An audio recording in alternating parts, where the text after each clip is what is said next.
안녕하세요. 저는 창원대학교 국제관계학과에 재직하고 있는 이기완입니다. 여러분 만나서 반갑습니다. 오늘 제가 준비한 강의 주제는 일본의 공공외교와 아프리카입니다. 강의 목차는 크게 4가지 순서로 이렇게 진행을 하도록 하겠습니다. 일본 외교정책의 변화, 일본 공공외교의 전개와 목표, 일본의 대아프리카 외교, 그리고 마지막으로 일본 공공외교의 성과와 한계에 대해서 설명드리도록 하겠습니다.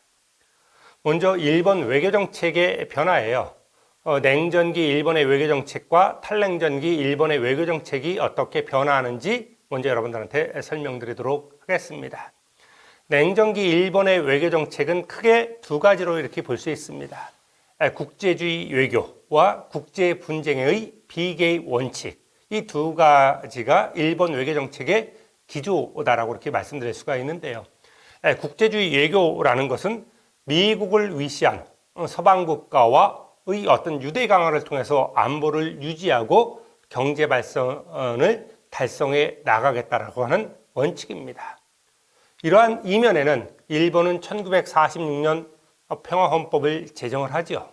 그리고 51년에 미일안보조약을 체결합니다.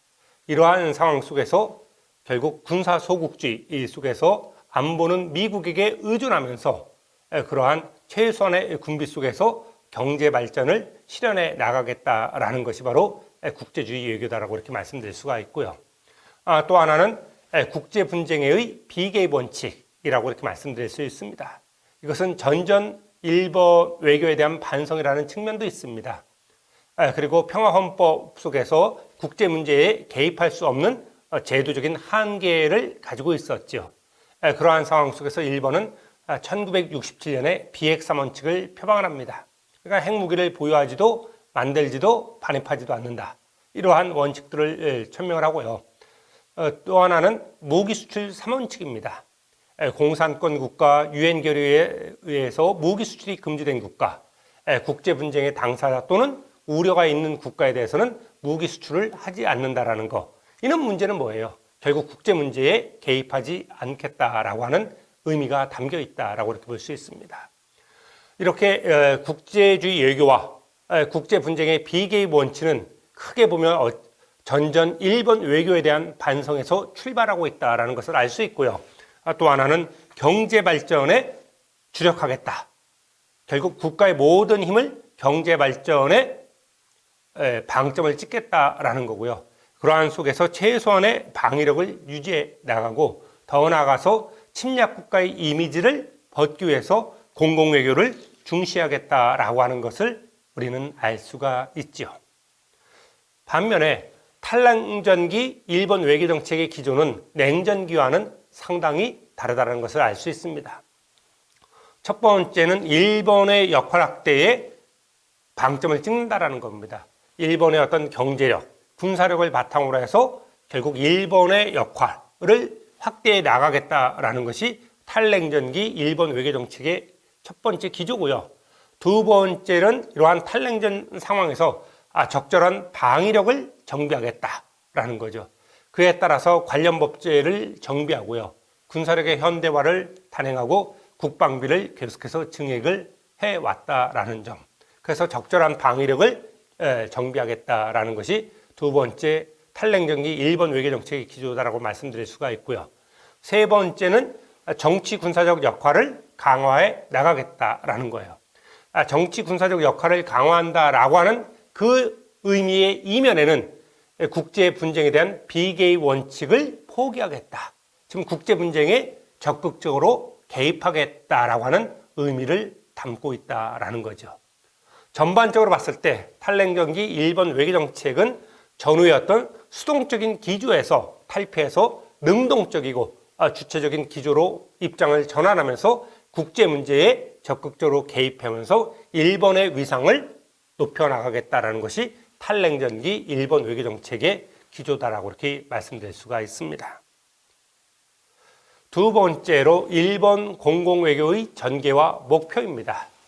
그렇다고 하면 일본에서 공공외교를 어떻게 정의 내리고 있는지 한번 살펴보도록 하겠습니다. 일본에서는 국내에서 정부가 추진하는 외교 정책에 대해서 여론의 이해를 구하고, 이것을 다시 말하자면 대시민 외교를 의미하는 거죠. 그리고 대외적으로는 상대국의 여론에 영향을 미쳐서 자국에게 유리한 상황을 만들어 나간다라는 거, 여론 외교를 전개해 나가겠다라는 거, 이것이 일본 공공외교의 개념이고요. 더 구체적으로 살펴보면 정부와 민간이 주체가 되는 거예요. 공공외교는 민간만이 아니라 정부와 민간이 주체가 되어 외국의 대중들을 대상으로 해서 문화, 지식, 정보, 기업, 정책 설명 등의 활동을 통해서 일본의 소프트 파워를 확대해 나가겠다는 것, 하드 파워가 아닌 소프트 파워를 확대해 나가는 것이 바로 공공외교의 개념이다. 이를 통해서 상대국 국민의 이해와 공감을 획득하는 것, 이것이 공공외교의 개념이다라고 이렇게 말씀드릴 수가 있고요. 두 번째, 일본 공공외교의 추진 목표예요. 일본이 공공외교를 적극적으로 추진했던 그 목표에는 전전 일본의 국가 이미지, 침략국가라는 그러한 이미지를 탈피하려고 하는데 그 목적이 있었다. 그래서 전후의 정상국가 또는 평화 애호국가, 평화를 중시하는 국가, 이러한 이미지를 전 세계에 확산시켜 나가려고 하는데 이 공공외교의 추진 목표가 있었다라고 이렇게 말씀드릴 수가 있고요. 이를 통해서 국제사회에서 일본의 역할을 강조해 나가는 거죠. 그를 통해서 일본의 국가 브랜드의 가치를 제고하겠다라는 거예요. 전전의 어떤 침략 국가에서 전후에는 평화를 중시하는 국가, 이러한 식으로 일본의 국가 브랜드 가치를 확대시켜 나가겠다라는 것이 공공외교를 추진한 목표다라고 말씀드릴 수 있고요. 세부적인 목표를 보게 되면 일본은 현재 많은 국가들과 영토 문제라든지 역사 인식 문제에서 갈등 관계에 놓여 있습니다. 우리가 해양 영토 문제와 보더라도 러시아와 국방도서 문제, 한국과는 독도 문제, 중국과는 센카쿠 열도 문제를 안고 있죠. 이러한 영토 문제에 있어서 국제사회에서 일본에 대한 지지 여론을 형성하려고 하는 것이죠. 또 하나 역사 인식 문제에서도 일본은 상당히 난처한 입장에 있습니다. 일본군 위안부라든지 강제징용 문제라든지 이런 문제를 안고 있죠. 이러한 일본의 역사 인식 문제에 대한 일본의 입장에 대해서 긍정적인, 우호적인 국제 여론을 조성을 하려고 하는 것이 바로 이러한 공공외교를 추진하는 목적이다라고 이렇게 말씀드릴 수가 있고요. 또 하나는 일본 문화 수출을 통해서 일본에 대한 우호적인 인식을 확산시켜 나가는 것, 일본 문화의 어떤 확대를 통해서 일본에 대한 긍정적이고 우호적이고 그러한 인식들을 확산시켜 나가려는 것이 있고요. 또 하나는 일본의 우호적인 인적 네트워크를 구축해 나간다는 것. 이런 부분들이 대단히 그렇죠. 그래서 유학생을 유치한다든지 이런 것들을 통해서 인적 네트워크를 구축해 나간다는 거예요. 이러한 목표하에서 일본은 매년 공공외교의 예산이 증액되고 있습니다. 2015년에는 520억 엔에서 계속해서 매년 그 공공외교의 예산을 증액하고 있다라고 이렇게 말씀드릴 수가 있고요. 세 번째로 일본 공공외교의 추진 과정입니다. 일본의 공공외교를 시기별로 보게 되면 1950년대와 60년대는 어때요? 이 군국주의 이미지가 대단히 강했습니다. 그러니까 군국주의의 어떤 이미지에서 탈각해서 평화 이미지를 구축하는데 이 공공외교의 특징이 있었다. 그렇기 때문에 공공외교의 내용이라는 것은 일본의 전통문화를 강조를 한다든지 결국 일본의 전통문화에 초점을 맞춰서 문화의 외교, 문화 교류에 방점을 찍은 공공외교를 추진해 나간다는 것을 알 수 있고요. 1970년대와 80년대는 어때요? 일본이 경제적으로 급부상을 합니다. 1968년 서독을 제치고 세계 제2의 경제 대국이 되지요. 그리고 1970년대 제1, 2차 오일 쇼크를 겪으면서 미국 내에서는 팍스 니포니카가 대두되기 시작합니다. 일본 위험론이죠. 일본 공포증이 대두됩니다. 이 시기에 에즈라 보겔에 의하면 저펜에스 넘버원, 세계 제1의 일본이라는 그러한 책이 나올 정도로 일본의 경제적 부상이 눈에 띄던 시기입니다. 그러니까 어때요? 이러한 일본 위협론이 대두되는 상황 속에서 일본 위협론을 불식시키는데 이 공공외교가 초점을 맞추게 된다는 거죠. 그렇기 때문에 이 시기의 사업 내용으로 보면 일본어 사업이라든지 ODA라든지 문화협력 이런 거, 외국인 유치 이런 쪽에 상당히 방점을 찍어서 사업을 전개한다는 것을 알 수 있고요. 1990년대에 들어서게 되면 일본의 역할론을 강조하는 쪽으로 특징이 바뀌게 된다라는 거죠. 경제력에 기초하는 국제사회의 어떤 기여를 강조하기 시작합니다. 결국 일본의 영향력을 국제사회에서 확대해 나가겠다라는 거, 일본의 역할 확대에 포인트를 찍으면서 그러한 것들을 뒤에서 보조하는 역할을 하게 된다는 거죠. 2000년대 이후를 보게 되면 일본의 국제적 역할을 확대하는 내용의 공공외교가 동원이 된다는 거죠. 그래서 이 시기에 들어오게 되면 문화외교라든지 가치외교라든지 더 나아가서는 2010년 이후에는 일본의 보통국가와 그런 것들을 주변 국가들에게 설명해 나가는 과정이 된다. 다시 말하자면 이러한 공공외교를 통해서 일본의 역할 증대에 방점을 찍으면서 공공외교가 추진된다는 것을 알 수가 있습니다. 네 번째는 일본 공공외교의 행위자예요. 일본의 공공외교는 외무성 대신관방, 차관목급이에요. 외무성 대신관방 산하에 외무보도관실이 있습니다. 외무보도관이에요. 이 외무보도관이 공공외교를 총괄을 하고 있습니다. 그래서 일본 국내에서는 외무보도관이 공공외교를 총괄을 하고 있고요. 일본 국내에서는 공공외교 전략과 국내 홍보실, IT 홍보실, 공보실 등등 있고요. 현지를 여러분들이 잘 보게 되면 현지는 대사관을 중심으로 해서 이렇게 이루어지죠. 그래서 공보문화원, 국제교류기금, 저펜 파운데이션을 이야기를 하는 거죠. 그리고 정부 관광기구, 그리고 국제협력기구, 일본 국제협력기구를 통해서 이루어진다라는 거. 그래서 공보문화원과 국제교류기금, 정부관광기구, 국제협력기구를 통해서 현지에서 일본의 공공외교가 추진된다라고 하는 점을 여러분들이 기억해 두시면 될 것 같습니다. 세 번째로 일본의 대아프리카 외교를 한번 살펴보도록 하겠습니다. 먼저 아프리카의 실상을 보게 되면 어때요, 여러분들? 기회와 희망의 대륙이다라고 이렇게 볼 수 있습니다. 아프리카에는 54개국이 공존하는 거대한 대륙이죠. 면적으로 보게 되면 세계의 한 22%를 차지합니다. 3천만 킬로미터 제곱이 되고요. 인구는 세계 인구의 한 15% 정도로 한 10억 정도의 인구가 된다라는 거죠. 54개국이 공존하는 거대한 대륙이 바로 아프리카다라고 이렇게 말씀드릴 수가 있고요. 2000년 이후에는 개발과 성장이 급성장하는 지역이에요. 개발과 성장이 급성장하는 지역으로 변화해갖고 연 5.6%의 경장 성장률을 보이고 있는 지역이다라고 이렇게 말씀드릴 수가 있고요. 또 어때요? 자원이 풍부합니다. 석유와 가스와 같은 자원이 풍부하죠. 더 나아가서는 많은 국가들에서 수출과 제조업의 거점 지역으로서 이 아프리카가 유망 지역으로 대두하고 있다라는 거 잘 알 수 있는 내용이고요. 또한 글로벌 이슈가 존재하는 지역이에요. 난민 문제라든지 내전이라든지 빈곤 문제라든지 글로벌 이슈가 존재하는 지역이죠. 그렇기 때문에 국제사회의 어떤 초국가적 협력이 필요한 지역이기도 하다라는 거. 그래서 많은 국가들에게 있어서 아프리카는 기회와 희망의 대륙이다라고 말씀드릴 수 있고 일본에게도 마찬가지다라는 거죠. 두 번째로 아프리카의 실상을 보게 되면 어때요, 여러분들? 불안정한 대륙이다라고 하는 것을 알 수 있어요. 분쟁, 정치적 혼란이 여전히 빈발하는 지역입니다. 그래서 남수단 문제라든지 소말리아, 중앙아프리카 문제 이런 문제들을 여전히 안고 있다. 그래서 우리가 난민 발생 국가를 보게 되면 남수단과 소말리아에서 난민이 상당히 발생하고 있다는 것을 알 수가 있습니다. 그렇기 때문에 평화와 안정의 실현이 매우 중요한 지역이다 라고 또 이렇게 볼 수 있죠.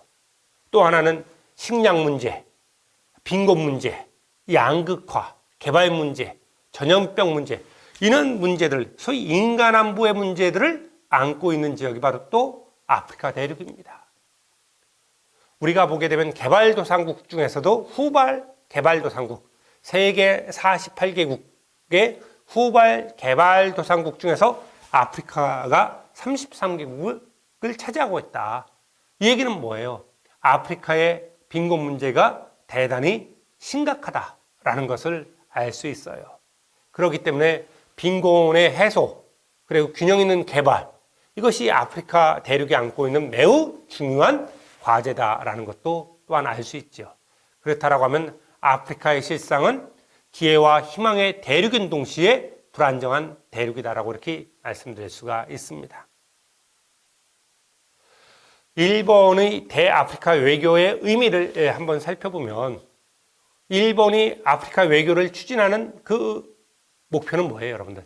일본 외교의 기반을 강화한다라는 거. 이것이 첫 번째 의다라고 이렇게 볼 수 있습니다. 결국 아프리카와의 정치적 파트너십을 강화해 나가겠다라는 거. 이 정치적 파트너십의 강화를 통해서 일본이 현재 안고 있는 외교상의 제반 문제들, 제반 과제들을 처리하는 데 있어서 아프리카의 지지를 확보하겠다라는 거죠. 왜냐하면 일본은 2005년 이후에 안보리 개혁이라든지 지구 규모의 어떤 과제를 수행하는 데 있어서 이 아프리카의 지지가 매우 중요하다고 이렇게 판단을 하고 있습니다. 그렇기 때문에 아프리카하고의 정치적 파트너십을 강화하려고 하는 그러한 움직임들을 전개하고 있습니다. 다시 말하자면 일본에 대한 우호적인 국가를 아프리카 지역에서, 아프리카 대륙에서 확대해 나가겠다라는 거. 이것이 일본의 아프리카 외교의 첫 번째 의의라고 말씀드릴 수가 있고요. 두 번째는 자원 확보와 시장을 개척하겠다라고 하는 거죠. 이미 이야기를 했습니다. 아프리카 지역에는, 아프리카 대륙에는 지하자원이 풍부하다라는 거죠. 일본은 자원 빈국이에요. 그렇기 때문에 자원을 확보한다라는 측면에서 아프리카하고의 경제적 파트너십을 강화하는 거 대단히 중요하다라는 거예요. 그래서 광물이라든지 에너지 자원을 안정적으로 확보하겠다라는 측면이 있고요. 이것이 자원 확보의 측면이고, 시장 개척의 측면으로서는 일본 경제의 어떤 내적 한계에 봉착되어 있습니다. 소위 일본 경제가 소위 90년대 버블 경제 이후에 소위 활로를 찾고 있지 못합니다. 내적 경제, 내적 한계에 직면해 있죠. 그렇기 때문에 2000년대에 들어서 일본이 동남아 국가라든지 아프리카 지역에 관심을 기울이는 이유는 바로 일본 경제가 안고 있는, 직면하고 있는 내적 한계를 극복하기 위한 대상으로서, 다시 말하자면 새로운 시장의 확보라는 측면에서 아프리카 대륙에 접근하고 있다라고 이렇게 말씀드릴 수가 있고요. 세 번째는 세계 불안정 요인. 불안정한 이게 대륙이잖아요. 이 불안정한 요인의 어떤 극복을 통해서 세계 평화에 일본이 기여를 하겠다라는 거. 평화국가의 이미지를 확산시켜 나가겠다라는 거죠. 그래서 결과적으로는 국제사회에서 평화를 실현하는 국가, 그러한 이미지를 확산시켜 나가기 위해서 아프리카 대륙과의 어떤 교류, 외교를 강화하고 있다라고 이렇게 말씀드릴 수가 있습니다. 세 번째는 아프리카 개발 회의에 대해서 한번 살펴보면, 이 아프리카 개발 회의는 결국 1993년에 일본과 아프리카 국가 간의 아프리카 개발 문제, 이 아프리카 개발 문제를 주제로 한 정상회의예요. 5년에 한 번씩 이렇게 개최가 됩니다. 일본 주도하에서 개최되는데 유엔이라든지 세계은행이라든지 아프리카 연합이 공동 개최를 하고 있죠. 이 회의는, 아프리카 개발 회의는 포괄적이며 공개적인 회의예요. 그렇기 때문에 아프리카 국가뿐만 아니라 개발에 관심 있는 국제기구라든지 민간기업이라든지 시민사회도 여기에 참가하는 것이 가능하다. 일본은 이 아프리카 개발 회의를 통해서 아프리카 국가와의 인적, 소위 경제적, 정치적 네트워크를 강화하고 있다라고 이렇게 말씀드릴 수가 있습니다. 네 번째, 소위 공공외교 측면에서는 일본 국제협력기구, 지카라고 이렇게 이야기를 하지요. 일본 국제협력기구의 접근 방식을 보게 되면 과제별 접근 방식도 있고요. 지역별 접근 방식으로 이렇게 나눠볼 수가 있는데, 과제별 어프로치를 보게 되면 개발도상국이 직면한 문제를 4개의 P로 정리를 해서 여기에 접근을 하고 있습니다. 4개의 P라는 것은 Prosperity, People, Peace, Planet. 이 4개의 P죠. 요거에 따라서 접근을 하고 있다. 먼저 Prosperity와 관련돼서는 질 높은 성장 기반과 원동력을 확보하겠다라는 거예요. 여기에 따라서 도시 및 지역을 개발한다든지 운송, 교통, 자원에너지, 민간 부분 개발 이런 쪽에 초점을 맞춰서 공공외교를 추진해 나가겠다는 것이고요. 피플과 관련돼 갖고는 모든 사람이 건강하고 안전하게 생활할 수 있는 사회를 건설하는 것을 목표로 하고 있어요. 그래서 보건의료라든지 영양 개선, 교육, 사회보장, 스포츠와 개발 이런 쪽에 초점을 맞추고 있고요. 피스와 관련돼 갖고는 공포와 폭력이 없는 평화롭고 공정한 사회 건설을 목표로 하고 있습니다. 그래서 평화 구축이라든지 거버넌스라든지 성평등이라든지 디지털화 추진 이런 거에 방점을 찍고 있고요. 플래닛과 관련돼서는 지구 환경을 보존한다라는 거예요. 그래서 기후변화 대책이라든지 자연환경 관리, 환경 관리, 지속 가능한 수자원의 확보 이런 쪽에 방점을 찍어서 접근을 하고 있죠.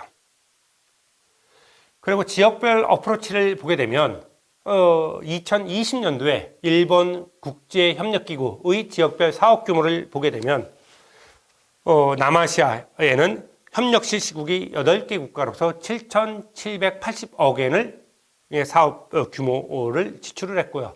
아프리카의 경우에는 1,033억 엔, 동남아시아 대양주에는 6,012억 엔을 사업 규모를 투자를 했습니다. 그렇다라고 하면 여기서 보게 되면 남아시아나 동남아시아에 비해서 아프리카의 사업 규모는 작다라는 것을 알 수 있어요. 일본의 소위 공공외교는 이 남아시아와 동남아시아에 집중되어 있다라는 것을 우리는 여기서 알 수가 있죠. 일본의 대아프리카 사업 규모를 한번 보게 되면 이 1,033억 엔 중에서 기술 협력이 204억 엔이에요. 그리고 유상자금 협력이 451억 엔, 그리고 무상자금 협력이 376억 엔이죠. 특히 2020년 코로나 상황에서 일본의 공공외교는 검사라든지 진단 능력 강화를 하는 쪽에 지원을 하게 돼요. 이런 쪽에서 코로나19 상황을 극복하는 데 있어서 많은 기여를 하게 된다는 거. 또 하나는 아프리카 민간 기업의 활성화를 위해서 노력을 한다는 점이고요. 또 하나는 혁신적인 비즈니스 모델을 적용한 스타트업 기업을 지원하는 데 그 초점이 맞춰져 있다는 것을 알 수가 있습니다. 마지막으로 일본 공공외교의 성과와 한계예요. 첫 번째, 일본 공공외교에 대한 총평을 한번 해보게 되면 그 성과로 보게 되면 이 일본의 공공외교를 통해서 전전 군국주의 이미지를 탈각하는데 일정 정도 성공을 했다라고 이렇게 말씀드릴 수가 있고요. 또 하나는 일본 문화국가의 이미지를 구축하는데 큰 기여를 했다. J-팝이라든지 특히 일본 애니메이션, 영화, 만화 등의 문화 콘텐츠를 통해서 일본 문화를 문화교류를 통해서 일본 문화를 확산하는 데 큰 기여를 했다라고 이렇게 볼 수 있죠. 전반적으로 보게 되면 주요 국가에서 긍정적인 대일 이미지를 확산하는 데 일본의 공공외교가 큰 역할을 했다 한 거, 이것을 큰 성과로 이렇게 볼 수가 있습니다. 반면에 한계를 한번 살펴보게 되면 일본의 공공외교에서는 종합적인 전략이 부재하다라고 이렇게 말씀드릴 수가 있습니다. 이 공공외교는 외무보도관이 공공외교의 컨트롤 타워 역할을 수행한다고 했습니다. 외무보도관이 공공외교의 컨트롤 타워 역할을 수행하는 데는 일정 정도 한계를 가지고 있고요. 그리고 이러한 공공외교를 추진하는 과정 속에서 그 역할들이 많게 나눠져 있다는 거죠. 예를 들어서 경제산업성의 제조산업국의 쿨재팬실도 있고, 해외 공간의 공부문화원, 독립행정법인인 국제교류기금, 국제협력기금, 그리고 일본 정부의 관광기구 등이 각각 외교를 시행을 하죠. 그러니까 여기에 컨트롤 타워 역할을 하는 그러한 기구가 부재하다라고 이렇게 말씀드릴 수가 있고요. 또 하나는 최근에 들어서 일본이 보통국가화를 추진하고 있습니다. 결국 일본의 역할을 확대하려고 하는 거죠. 정치 군사적 역할을 확대하려고 하고 있습니다. 정치 군사적 역할을 확대한다는 것은 전전의 어떤 군국주의 이미지를 확산시킬 수가 있다. 그렇다고 하면 공공외교라는 것은 뭐예요? 일본을 평화국가, 문화국가의 이미지를 확산시켜 나가려고 하는 거잖아요. 그렇기 때문에 현재 일본 국가가 추진하는 보통국가의 어떤 움직임과 이 공공외교가 추진하는 목표가 모순되고 있다, 모순적이다라는 거, 이것이 어찌 보면 일본 공공외교가 가지는 큰 한계다라고 이렇게 말씀드릴 수가 있습니다.